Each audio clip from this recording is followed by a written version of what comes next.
Hello party people, what's up? Welcome back to my channel. I'm Tori. Thank you so much for being here today. It is the start of 2025. Everyone is creating their intentions for the year, their manifestations, their mood boards, their in and outs lists. And I thought it would actually be really fun to talk with you all about some of what I'm calling my fashion mantras of 2025. I don't feel like it's productive to share my own personal vision board simply because it's my personal vision for my very specific future. I'm sure all of you are creating your own.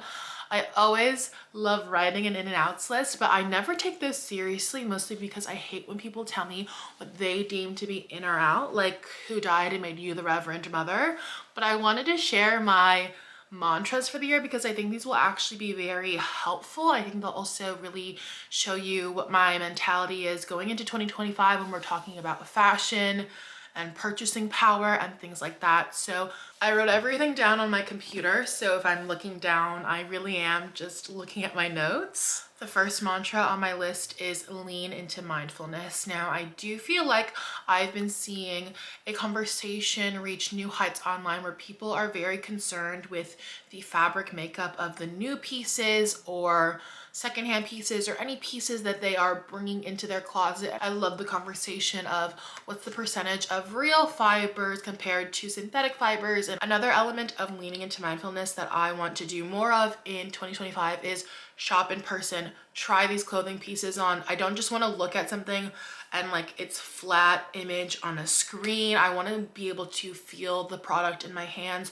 try on the product on my own body. I think we need to bring back the tactile element of shopping. In those times when I am shopping out of like a emotional place, like I feel like I just need a dopamine hit, or I feel like I need to distract myself and add a million things to my cart, it's mostly because I'm not experiencing the tactile element of shopping. I also think that leaning into mindfulness also means thinking about the life cycle of clothing, right? So if you're buying something that is made up of 100% like synthetic fibers, like what is the likelihood that it'll shrink or that it'll disintegrate in the wash after a couple of washes?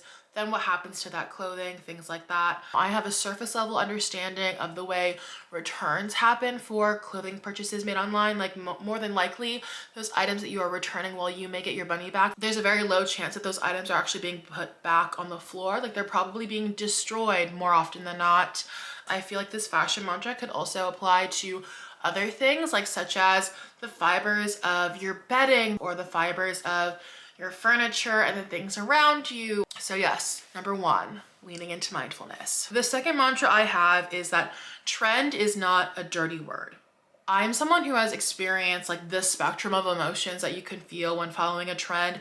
Some trends I have, dabbled in, and then I've realized, oh my God, this is like a building block of my personal style. Elements like that I can think of are like the chunky loafer, the midi skirt, flare denim. Even if some of those items might not be trendy now, they were trendy at one point and I have like absorb them into my being. But I've also experienced the other end of the spectrum where I bought a trend and I ended up wearing those pieces maybe once or twice, and since then they collected dust in my closet. But I still think that trends are not inherently a bad thing. It's like how people talk about the internet and like people are like, oh, the internet is like evil, the internet is bad for you. It's like, honestly, the internet is simply a tool for you to use. It's a neutral tool. You can use it at your own will. And I do kind of feel the same thing about trends. Like trends are just a neutral thing. They are a neutral entity and a neutral idea, and it's up to you to give meaning and like emotion to that trend. So like if you don't like a trend,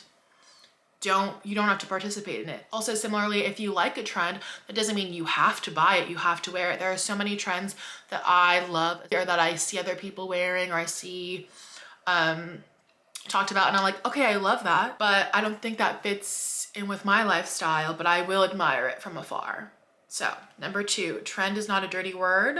Let's stop acting like it is. It is simply something that exists in this space. The third fashion mantra I have is let's deconstruct. No more default descriptors.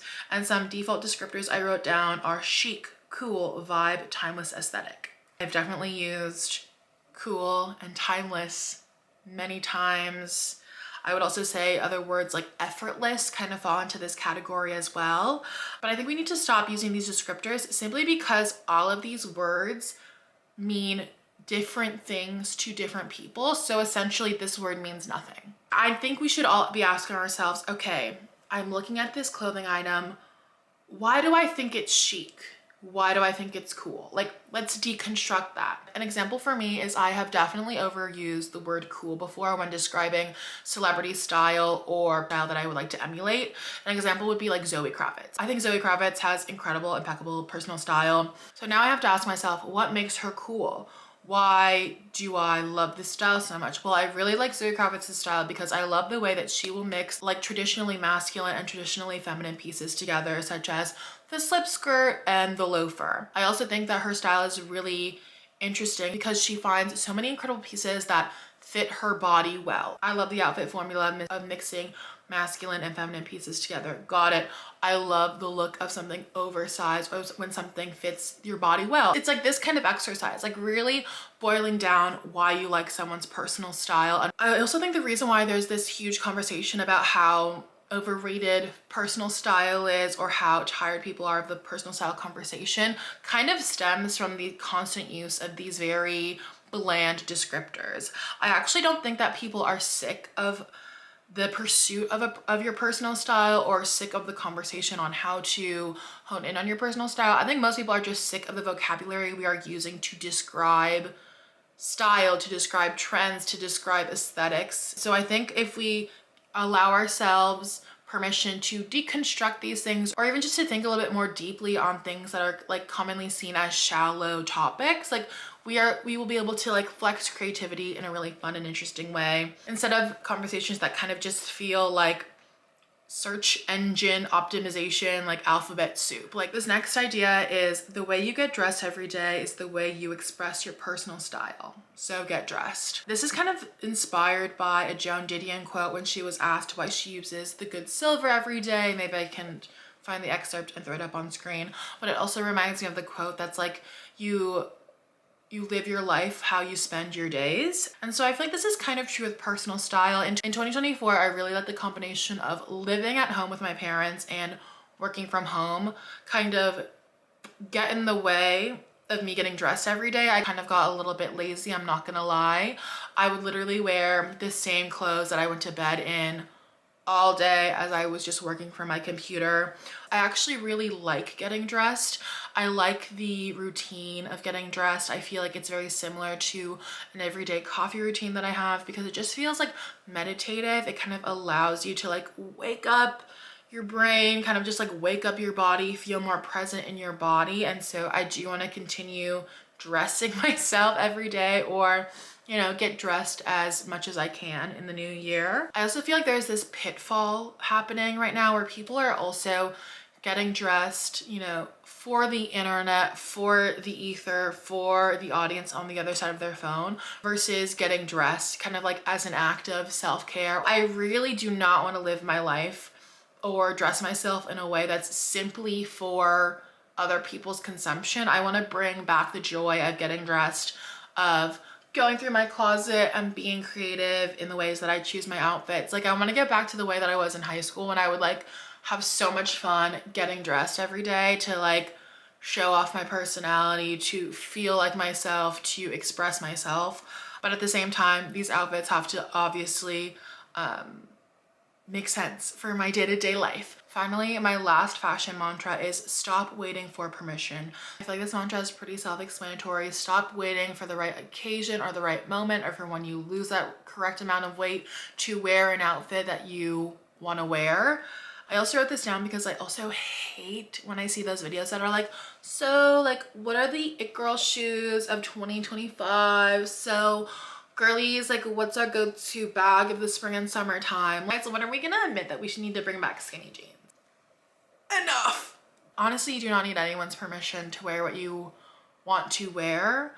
Obviously, I'm speaking as someone who has full autonomy over their body and someone who has full autonomy over my own finances. In 2024, I kind of had this realization as well when it came to like perfumes. I have quite a few expensive perfumes and I was always waiting for like when I would go out to dinner with friends, when I would do this, when I would just go down the town, like, oh, those are the times I'm gonna wear and spritz this really beautiful perfume. And then I was like, wait, I've already spent all this money. It is already in my possession. It's quite literally like expiring as it sits on the table. I need to just use this scent and use it. I have. I don't know. It's kind of like live in the moment. The only day that we have is today. I feel like this one is also a little cliche, a little self-explanatory, but I do always feel like there are some times when I just need the most basic advice, like thrown back to me. I need to just tell myself the most basic things to remind myself that, like, right, I have free will. I am not controlled by anyone else. It's all up to me, you know? And with that, those are my 5 fashion mantras for 2025.